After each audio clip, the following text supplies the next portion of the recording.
Bienvenidos a la clase de literatura en esta modalidad en línea en la que nos obliga el contexto, pero pues bueno, la clase pasada quedamos con los subgéneros líricos, los que correspondían absolutamente toda la poesía, y pues vimos que por lo tanto solamente vimos algunos, pero realmente la lírica abarca mucho tipo de cosas. En este caso solamente nos centramos a la parte general. El día de hoy nos toca ver los subgéneros épicos o narrativos. Entonces recordamos que cuando les hablan de subgénero épico o de subgénero narrativo es exactamente lo mismo, no hay que entrar en pánico y por lo tanto sabemos que es lo mismo, solamente a veces cada guía lo nombra de alguna manera, ¿no? Sencillamente que lo importante es ver esto que tiene que ver precisamente con los subgéneros como tal, ¿no? Bien, una vez que sabemos que es exactamente lo mismo, pues vamos a empezar entonces con esto, ¿no?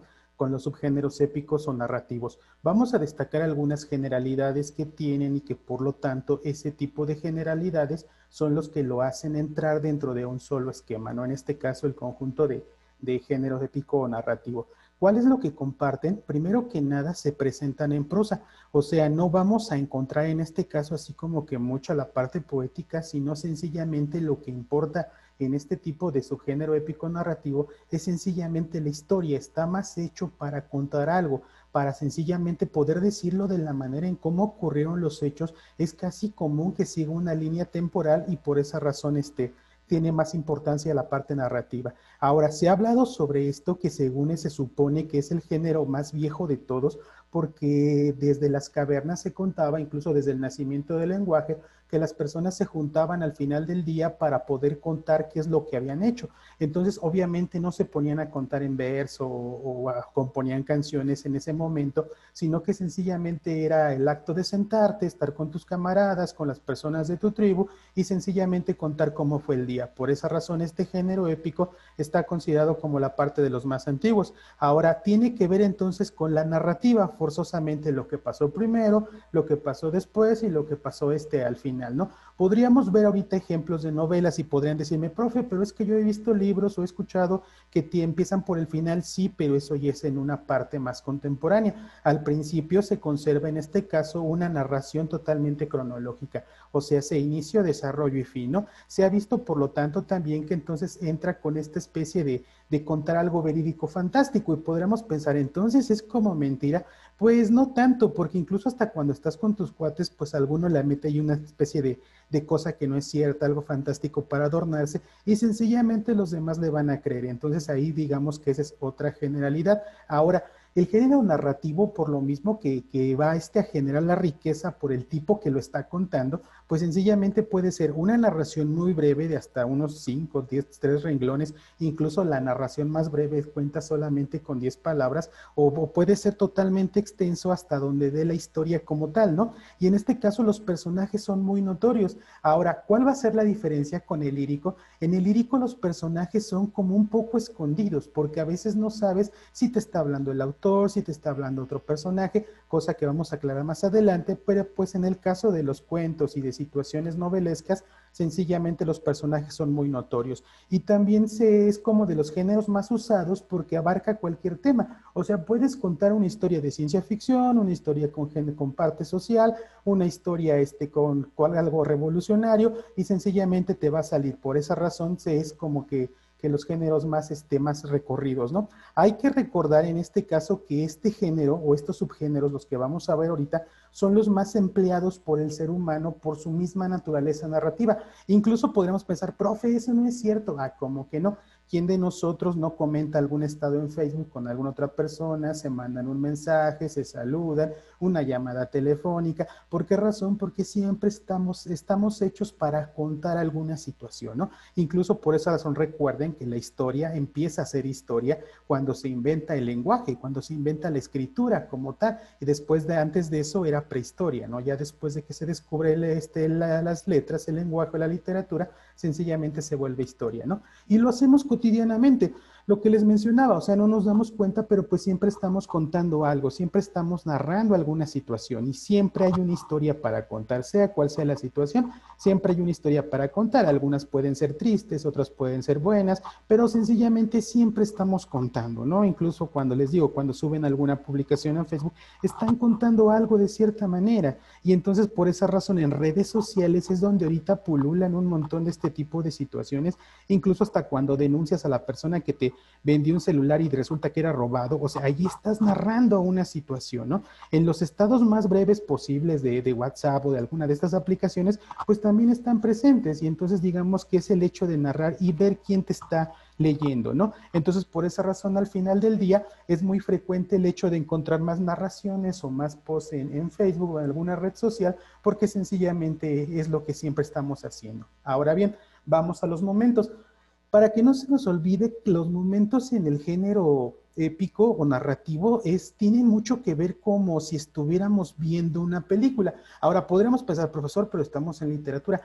Sí, pero todos hemos visto películas y es más fácil relacionarlo con este sentido por si no les gusta leer o alguna situación parecida, ¿no? Es decir, vamos a contar con 4 momentos básicos. El primero va a ser la exposición. Cada vez que yo narro una historia, lo primero que voy a dar a conocer es el conflicto, o sea, ¿qué es lo que me motiva a mí a contarte a ti una historia? Ah, pues porque me pasó algo. O sea, si no me hubiera pasado nada, pues entonces no te cuento nada y fin de la situación, ¿no? En este caso siempre contamos algo que a nosotros nos mete en conflicto. Y esto pasa con las grandes obras literarias. O sea, sencillamente yo no pienso escribir un libro si no tengo algo de qué contar, ¿no? Entonces, primero damos a conocer el conflicto, damos a conocer cuál es la historia y obvio aparecen los personajes implicados. Entonces nosotros nos damos cuenta entonces que el primer momento de una narración de todo este género épico es entonces saber qué es lo que vamos a narrar, la historia como tal y quiénes son las personas implicadas o en este caso los personajes.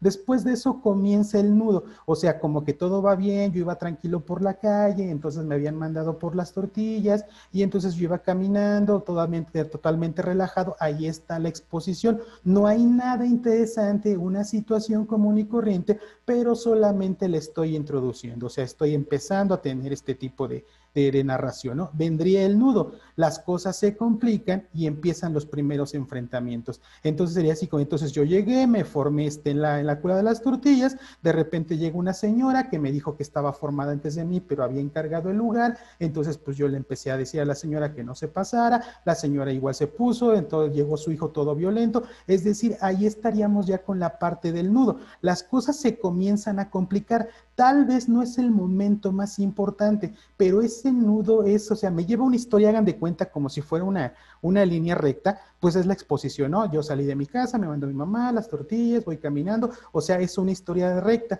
De repente pasa algo que hace que esa línea recta dé una especie de giro y por esa razón se le llama como nudo, porque todo va claro, de repente llega a un punto en el que no va a ser totalmente plano. ¿Por qué? Porque empiezan los primeros enfrentamientos. A eso se le conoce con el nombre de nudo. Ahora, nos damos cuenta entonces que después del nudo es más probable que aparezca el clímax.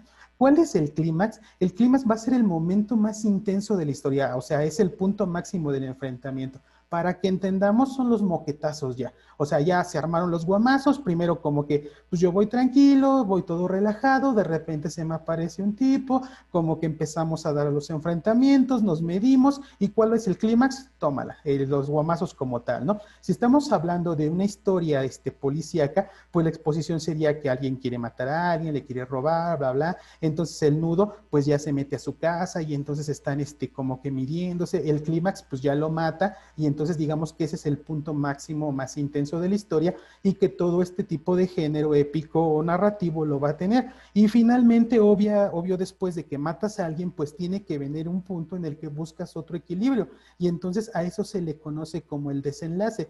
¿Cuál va a ser el desenlace? Sí, puede ser el fin de la historia, pero es cuando ya se restituye todo el equilibrio o se genera uno nuevo. Entonces ya se peleó, ya mató al sujeto y entonces después de eso viene como un nuevo equilibrio, ¿no? O sea, ya no se va a ver, ya no va a ser el mismo el personaje, ya no va a ser después. ¿Aplica para todo, profesor? Obvio que aplica para todo. Por ejemplo, tu exposición, ¿no?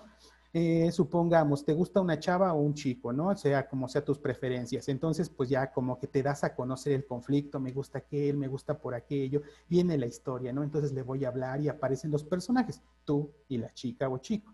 Vendría el nudo, oye, pues ¿qué onda? Mira, me gusta esto, quiero invitarte a salir, y empiezan los primeros enfrentamientos. No, pues es que no puedo, mis papás, no puedo, el tiempo, no puedo, la pandemia. Ahí estaría el primer enfrentamiento, o sea, como que no me cuadra algo. Y vendría el clímax, pues cuando finalmente ya sales, ya es tu novia, viene como que la parte más tensa, y vendría el desenlace, o sea, una vez que ya es tu novia, ¿qué es lo que sigue? Se busca restituir un equilibrio de las dos personas o de la pareja y o bien se genera uno nuevo. Entonces nos damos cuenta que aquí aplica toda esta situación como tal. Pero bueno, ya que explicamos todas estas generalidades, vamos entonces con la primera como tal, y aquí la conocemos por la más famosa de todas. ¿Cuál es? El cuento, ¿no? El cuento, digamos que es el género más abundante de todos. Incluso vamos a fijarnos en esta grafiquita para que no se les olviden la parte de la estadística y la matemática. Y pues bueno, vamos a imaginar que todo este círculo que tenemos acá es la literatura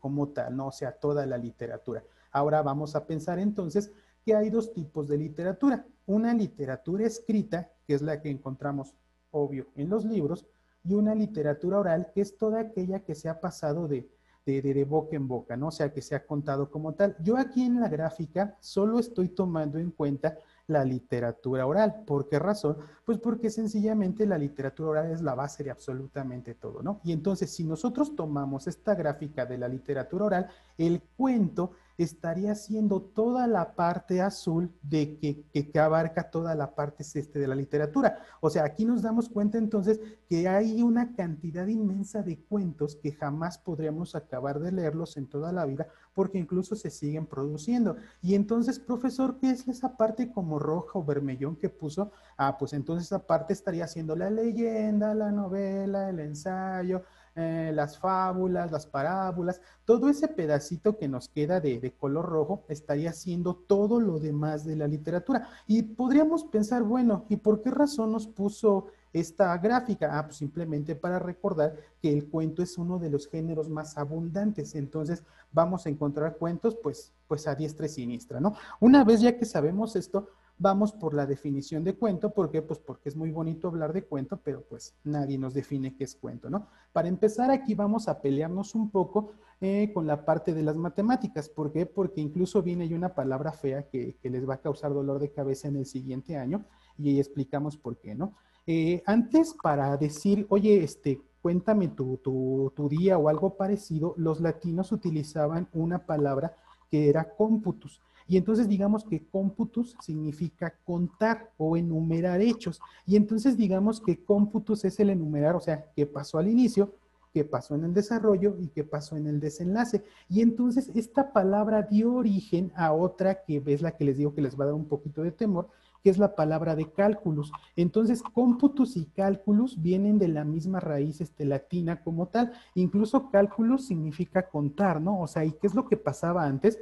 Pues digamos que las personas para contar antes, ¿qué es lo que hacían? O sea, surge con la parte de los pastores. ¿Por qué? Porque estos cuates agarraban una bolsita de piel o de cuero, se la amarraban a la cintura y entonces digamos que como no sabían contar, metían una piedra por cada borrego que ellos tenían. Entonces, si el cuate tenía 10 piedras en su bolsita, pues tenía 10 borregos que eran de su propiedad. Si tenía 20, pues entonces tenía 20 borregos de su propiedad. Y digamos que entonces cuando la persona le decía, oye, ¿cuántos borregos tienes? El sujeto agarraba su bolsita y la sopesaba, y es decir, estaba calculando. De ahí viene el origen de esta palabra como tal, o sea, es el cálculo procede de saber una cifra sin tener todos los datos completos. Bueno, pero eso ya lo verán más adelante cuando pasen a tercer año, ¿no? Pero entonces encontramos lo mismo, o sea, las dos tienen la misma raíz, que va a ser en este caso el hecho de contar, ¿no? Ahí es donde tendríamos, entonces por eso ven la imagen de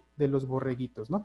Y bien, pero ya pasamos a la parte literaria, o sea, ¿cómo que vamos a entender por cuento? Ah, pues precisamente tu cuento vamos a entenderlo como una narración sencilla y breve. Aquí hay una pequeña discrepancia, ¿por qué? Porque como hay mini cuentos que son muy breves, hay cuentos que digamos que lo máximo que pueden abarcar estamos hablando de 39, 40 hojas. Y podríamos pensar, oiga, profesor, pero ¿por qué 39 o 40 hojas? Porque eso lo puso la UNESCO. Es decir, si el cuento tiene de 39 a 40 hojas, se le conoce como cuento largo. Y si tiene de 41 hojas para adelante, entonces se le llama novela breve. Eso suena medio raro, sí, pero eso no lo inventé yo, eso está en la UNESCO como tal, ¿no? Entonces, por esa razón encontramos que puede ser una narración sencilla y breve, ¿no? Lo demás ya lo vimos, la más abundante del ser humano, y también otra definición, ¿no? Para que no nos quedemos solo con una, vean, es una narración breve, oral escrita, esta se me hace un poco más completa,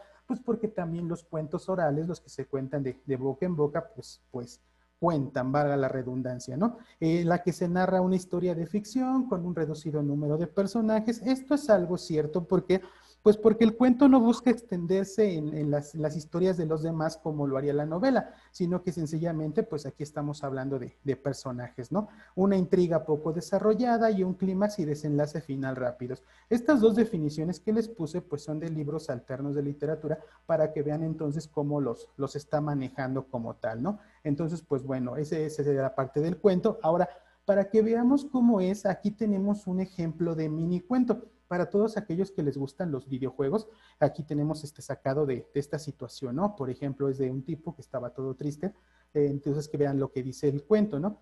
Para cuando comenzó la epidemia, los noticieros se volvieron locos. Su vida estaba tan destruida que dejó sonar el celular más de 30 veces, pues seguro serían malas noticias. No había ya nada en el mundo que le importara. Para cuando contestó, le extrañó que fuera del gobierno. Estaban reclutando a los gamers de shooting. Por fin había llegado su momento. O sea, ahí tenemos un cuento pequeño que nos damos cuenta que no me está hablando de un tema triste como en la parte lírica, no me está hablando de una canción a la muerte como en la parte lírica, no, sencillamente tiene su inicio, esa nos empieza a decir que había una pandemia, una epidemia, nos empieza a hablar del primer como que nudo, o sea, por qué razón este cuate estaba triste, dejó su celular 30 veces, y después viene el nudo, ¿no? Como tal, o sea, era el gobierno, ¿no? Le estaba diciendo que entonces, supongo que una epidemia de zombies, lo estaban reclutando para matarlos, y viene su nuevo equilibrio, por fin había llegado su momento. ¿Por qué razón ese sería su nuevo equilibrio? Porque entonces ya no está triste, ya no está dejando sonar el celular, no, ya encontró un nuevo equilibrio después de este clímax que es te queremos reclutar para que mate zombies y entonces ya establece su nuevo momento, ¿no? Su nuevo equilibrio. Aquí tenemos un ejemplo muy sencillo de lo que sería el cuento, ¿no? Y pues bueno, avanzamos. También la novela sería el segundo ejemplo de subgénero narrativo o épico, y pues esta es más extensa y compleja. ¿Por qué? Porque la novela ya puede incluir muchos más personajes, incluso no solamente tiene una historia, tiene historias alternas. Por esa razón nos aparece aquí que tiene una trama complicada. ¿Por qué? Porque hay novelas que están exageradamente complicadas con muchas historias y que por esa razón se vuelven famosas. Los personajes son todavía un poco más sólidos. ¿A qué me refiero con la palabra sólidos?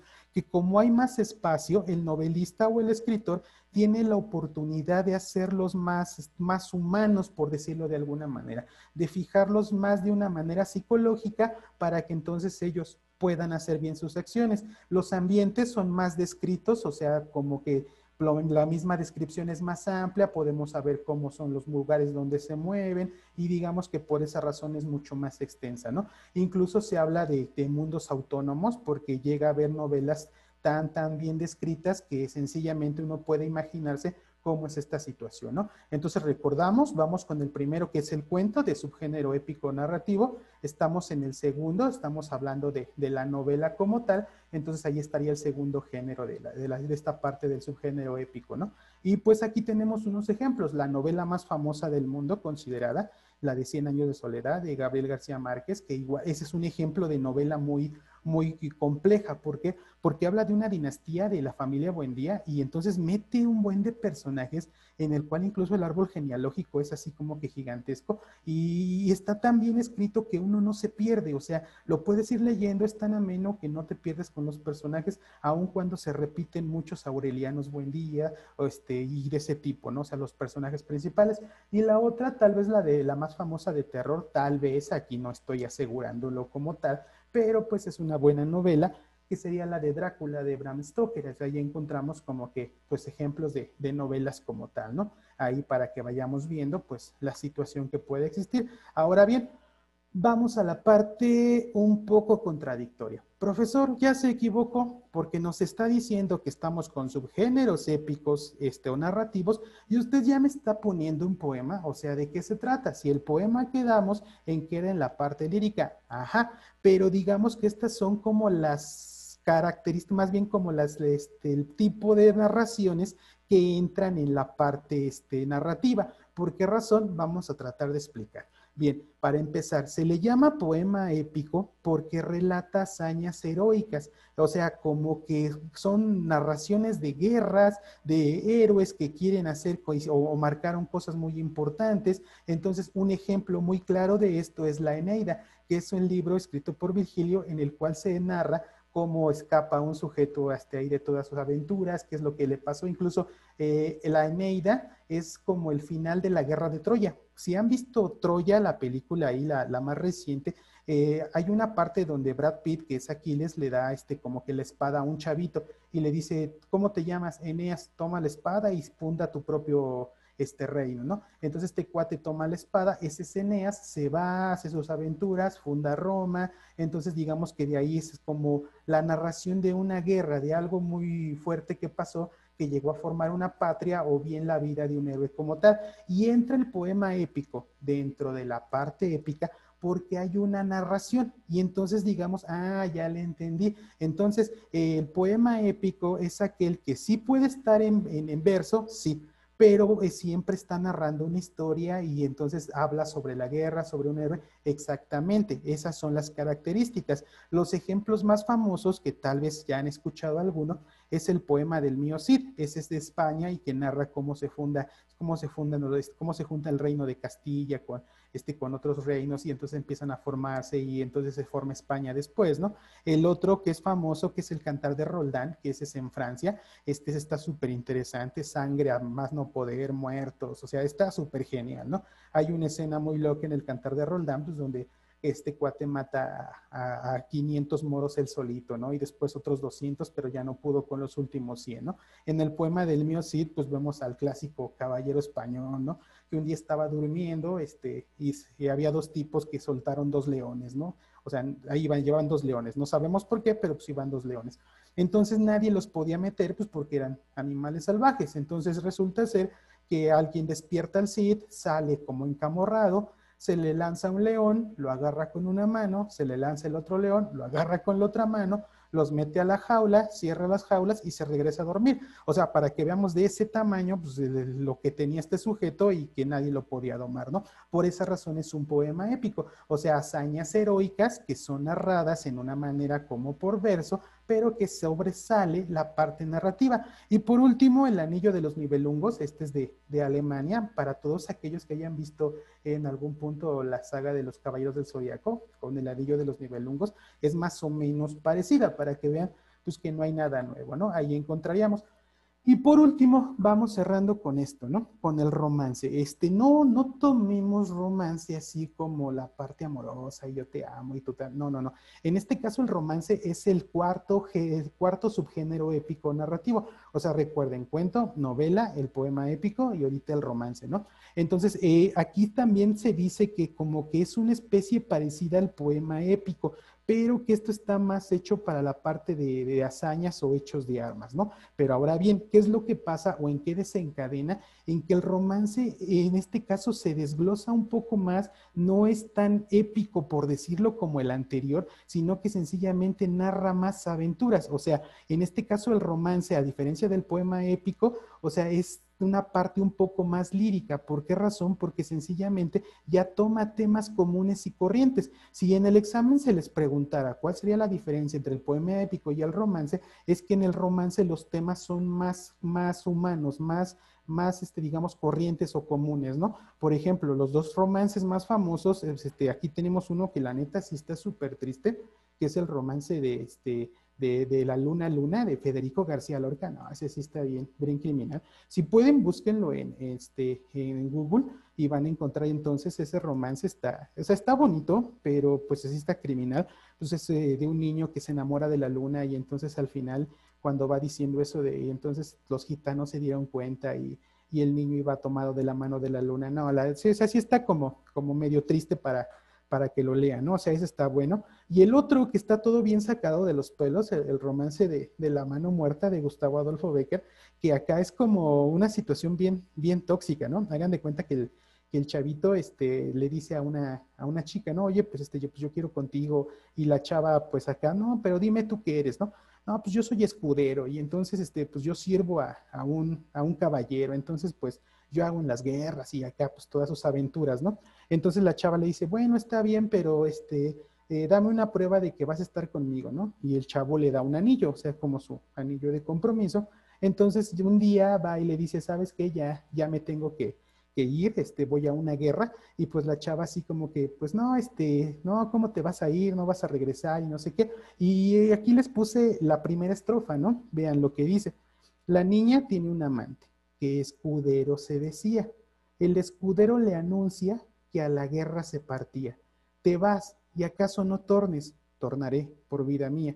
Mientras el amante jura, diz que el viento repetía, Malaya quien en promesas de hombre se fía. Y aquí es lo que tenemos, o sea, pues la niña, que es la princesa, tiene su amante, ¿no? Que es el escudero. Y entonces vean, te vas y acaso no tornes, o sea, te vas y acaso no vas a volver, y este cuate le promete que, pues, regresaré vida mía, y resulta ser que al final, vean los dos últimos dos versos, el de Malaya, quien en promesas de hombre fía, o sea, te está diciendo, pues no creas en las promesas de los hombres, pues porque estos cuates son bien mentirosos, ¿no? Y entonces, ¿qué es lo que resulta? Para no hacerlas tan larga, el sujeto se va a la guerra, ¿no? O sea, ya se va a la guerra y de repente cuando se va a la guerra lo matan. Le llega el anuncio a la chava de que, pues, oye, ¿sabes qué? No va a regresar porque este cuate lo mataron y no va a regresar. Entonces la chava se pone tan triste que se muere y la van a enterrar, obviamente, ¿no? Pero ¿qué es lo que pasa cuando la entierran? Una vez que la entierran, su mano sale de la tumba, o sea, su mano como tal sale, justo la mano en la cual tenía el anillo. Y entonces le empiezan a aventar tierra, pero por más tierra que le avienten para que la mano se tape, la mano sobresalía. Y entonces digamos que nunca lograron taparla y ahí se quedó en señal de que nunca creas o nunca creas o confíes en la promesa de un hombre aunque te dé el anillo, ¿no? O sea, ahí estamos en esta situación para que vean cómo es más una historia que una parte poética. Profe, pero está en verso y rima. Ajá, pero lo que más sobresale del romance es esta parte narrativa que va a tener un inicio, un nudo, un clímax y finalmente un nuevo equilibrio, ¿no? Entonces, por esa razón están considerados. Y estos, pues yo sé que hay muchísimos más subgéneros épicos. Por ejemplo, tenemos la leyenda y el mito, que eso lo vamos a tratar en una clase especial. Ya nos meteremos ahí con esas cuestiones de terror un poco más adelante. Y pues bueno, también estaría la fábula, que ya sabemos que también nos da una enseñanza. Aquí está el ensayo, profesor, pero es que nos dijo en las primeras clases que el ensayo era del cuarto género. Solo para la teoría moderna, para la teoría clásica, que es la que estamos viendo, el ensayo, por el hecho de ser narrado, sencillamente entra dentro de este aspecto. Las parábolas también son parte de esta contienda narrativa y pues ahí nos damos cuenta de este segundo subgénero, ¿no? Entonces ya hemos visto cuáles son los géneros literarios, ya vimos cuáles son los subgéneros del género épico, ya vimos los subgéneros del género lírico y entonces nos bastaría la siguiente que sería la del género dramático, pero ya tenemos la clase por hoy y pues bueno, ¿no? Entonces vamos a seguir en esto, vamos a hacer la actividad que marca la página en la cual subimos el video y pues bueno, muchas gracias por su atención, espero sigan todos perfectamente bien en sus casas, desde acá les mando un abrazo, cuídense mucho y pues nos estamos viendo la siguiente clase. Muchas gracias, nos vemos.